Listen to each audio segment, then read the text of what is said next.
کہ पंजाब से गंदम की जो तरसील है उस पर पाबंदी लगाई गई है और वो आइन की खिलाफ वर्जी है। हम तो इजाज़त दे देंगे, लेकिन ये गंदम जब आपके सूबे में जाएगा तो फिर अफगानिस्तान से नकल होगा। हमारे लोग पंजाब जाते हैं, मजदूरी करते हैं, कटाई में शरीक होते हैं, बर्दाश्त में शरीक होते हैं, अपनी मजदूरी लेकर वापस आते हैं। आप किस तरह उनकी मजदूरी जो है उनके घर तक आने में रुकावट बन सकते हैं?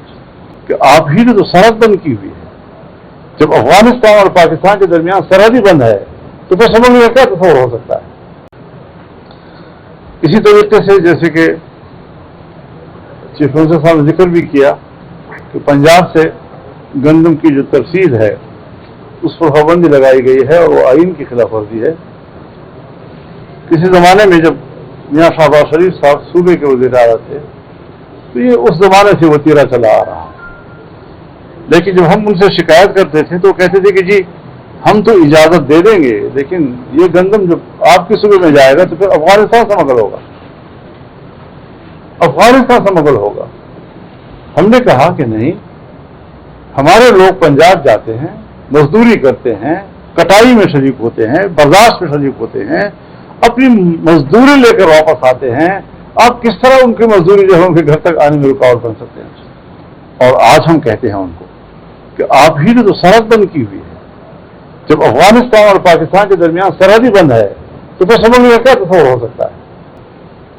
तो इस सूरत हाल में भी हमारे सूबे के अवाम के लिए गंदम की बंदिश जो है आइन की भी खिलाफ वर्जी है, इंसानी हुकूक की भी खिलाफ वर्जी है और यहाँ के गरीब लोगों के हक पर डाका डालने के मुतरादिफ है। इसके अलावा कल जीबी में गिलगित बल्तिस्तान में जो इलेक्शन हुए हैं, मैं अभी इस तफसील में तो नहीं जाऊंगा, लेकिन वहाँ से जो हमें इनिशियल इत्तलाआत मौसूल हुई हैं तो उस हवाले से हमारा इस पर इत्तेफाक है कि हम जीबी इलेक्शन को मुस्तरद करते हैं। तो ये कुछ नुकात थे जिस पर बात हुई। आपके यहाँ आपके घर पर हमने हमेशा देखा है कि तहरीक इंसाफ के वकूल जाते हैं इस्लामाबाद में, आपकी मुलाकात उनसे होती है, कैसे साहब यहाँ पे मौजूद है और इस सारे सिलसिले पर JUI और PTI के कारकुनों के साथ साथ आम लोगों की भी बड़ी नजरें हुआ करती थी और तासुर ये था कि आपने कभी पकड़ाई नहीं है। आज लग रहा है कि आपने थोड़ी बहुत पकड़ाई की। हम जिंदा रहेंगे तो NFC भी होगा और हकूक भी होंगे। ये जो अमन अमान का मसला है इस पर इत्तेफाक क्या हुआ है कि किस तरीके से इस मसले से निपटा जा सकता है?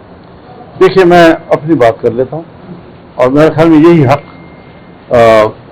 PTI को भी है कि मैं ये चाहूँगा कि विफाक में इन तमाम मामलात पर तमाम पार्टियों को अंगेज किया जाए, चाहे उसका ताल्लुक अपोजिशन के साथ हो, चाहे उनका ताल्लुक हुकूमत के साथ हो।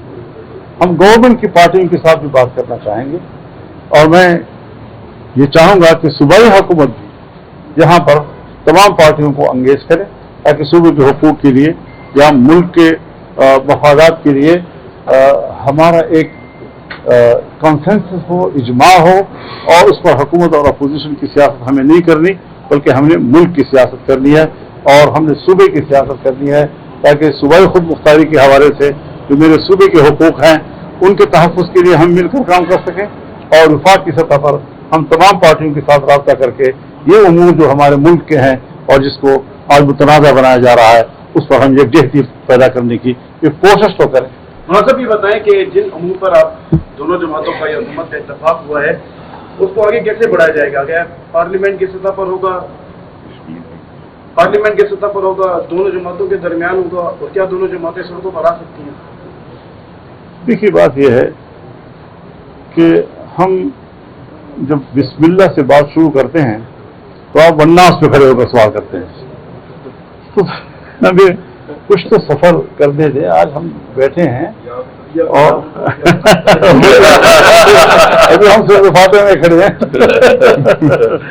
खैर बहरहाल इस हवाले से ये अच्छी इब्तिदा है, एक अच्छा माहौल है, हमें इसको मजीद बेहतर करना चाहिए और मजीद बेहतरी मुल्क की सियासत में पैदा करके हमें आगे बढ़ना चाहिए। मौलाना साहब क्या कहेंगे, बजट पहले 10 तारीख को, 12 तारीख को वफाकी हुकूमत آگے لے کے جا رہی ہیں؟ پیپلز پارٹی کے ساتھ اختلافات چل رہے ہیں بجٹ کے معاملے سے کیا پارلیمنٹ؟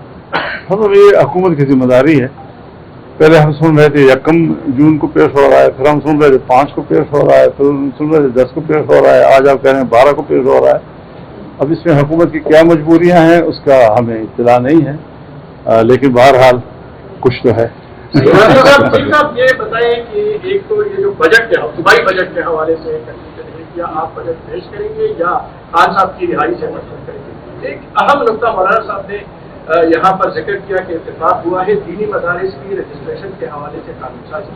کیا آپ صوبائی اسمبلی میں یہ بل لائیں گے اور قانون سازی کریں گے؟ دیکھیں، سب سے پہلے تو ہاں بالکل ہم قانون سازی کے لیے بل بھی لائیں گے اور انشاءاللہ اس کو سپورٹ بھی کریں گے.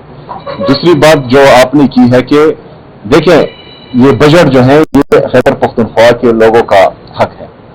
خیبر پختونخوا کے لوگوں نے تیسری دفعہ جو ہے عمران خان صاحب کو ووٹ دیا ہے، تو یہ ہمارا حق بنتا ہے کہ ہم ڈیمانڈ کریں کہ جن لوگوں نے عمران خان صاحب کو ووٹ دیا ہے تو کم سے کم بجٹ ان کے سامنے پیش کیا جائے، ان سے مشاورت کی جائے. تو انشاءاللہ تعالی یہ جو ہم نے بجٹ بنایا ہے عمران خان صاحب کی ویژن کے مطابق، تو ہم یہ بھرپور ڈیمانڈ پہلے بھی کرتے آ رہے ہیں اور اس کے بعد بھی کریں گے کہ ہم عمران خان صاحب کے سامنے یہ پیش کریں گے. جیسا بھی بتایا کہ مسلسل اسمبلی کا اجلاس ملتوی کیا جا رہا ہے اور بجٹ بھی تقریباً 12 سے 15 کو ہو گیا ہے، تو تاثر یہ دیا جا رہا ہے کہ جو اپنے ناراض ارکان کا گروپ ہے اس کی وجہ سے یہ ڈیلنگ ہو رہا ہے، قتل کا شکار ہو رہا ہے. دیکھیں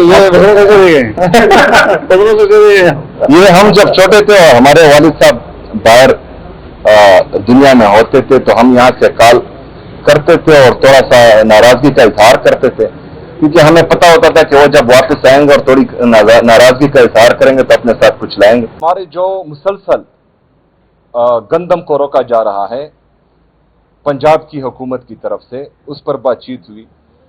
یہ آرٹیکل 151 کی کلی خلاف ورزی ہے. یہ غیر آئینی کام ہو رہا ہے جو ہمارے گندم کو روکا جا رہا ہے. اس پر بھی مولانا صاحب کے ساتھ ہماری اتفاق رائے ہوئی ہے کہ یہ نہیں ہونا چاہیے اور اس کے خلاف جو ہے ہم مشترک آواز اٹھائیں گے انشاءاللہ تعالی. دوسرا جو گیس کی بندش ہے، آرٹیکل 158 آئین کا وہ صاف صاف کہتا ہے کہ جو صوبہ بھی گیس پروڈیوس کرتا ہے اس صوبے کا حق ہے کہ وہ یہ گیس پہلے خود استعمال کرے، جب اس سے اضافی ہو تو وہ باقی پاکستان میں دے. ہمارا صوبہ 500 MMCFD گیس پروڈیوس کرتا ہے اور ہماری کنزمپشن صرف جو ہے 150 MMCFD ہے. باقی جو 350 MMCFD ہے یہ پورے پاکستان میں ہم دے رہے ہیں. لیکن وفاق کی طرف سے گیس کی بندش یہ خیبر پختونخوا کے ساتھ سوتیلی ماں جیسا سلوک ہے جو مسلسل ہو رہا ہے. اس پر بھی ہماری اتفاق رائے ہوئی ہے.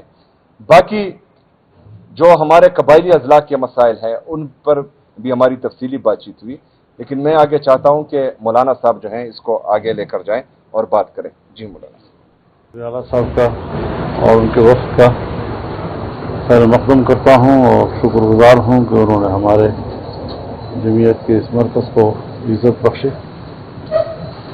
انہوں نے جن نکات کی بات کی ہے میرے خیال میں شاید گفتگو لمبی ہونے کے خوف سے انہوں نے مختصر کر کے بات کی ہے. بہت سے نکات پر اتفاق رائے ہے.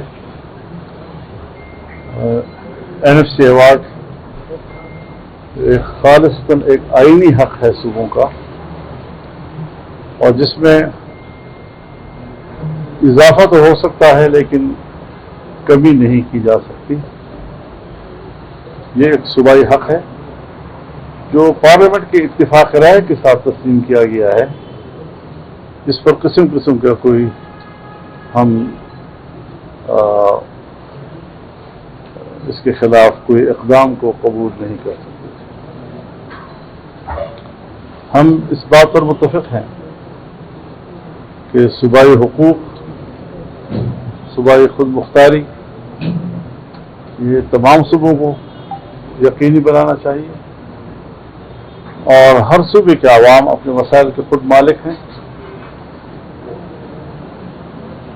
کوئی وفاق یا وفاق کے کسی سطح کا کوئی طاقتور ادارہ وہ صوبے کے عوام کے وسائل پر قبضہ کرنے، اس کو اپنے قبضے میں لینے اور صوبے کے عوام کو اس کے مفادات سے محروم کرنے کی اجازت نہیں دی جا سکتی. اس پر ہمارا اتفاق ہے اور میں توقع رکھتا ہوں کہ خیبر پختونخوا کی صوبائی حکومت وہ صوبے کے اس حق کے لیے اپنا بھرپور آئینی کردار ادا کرے گی.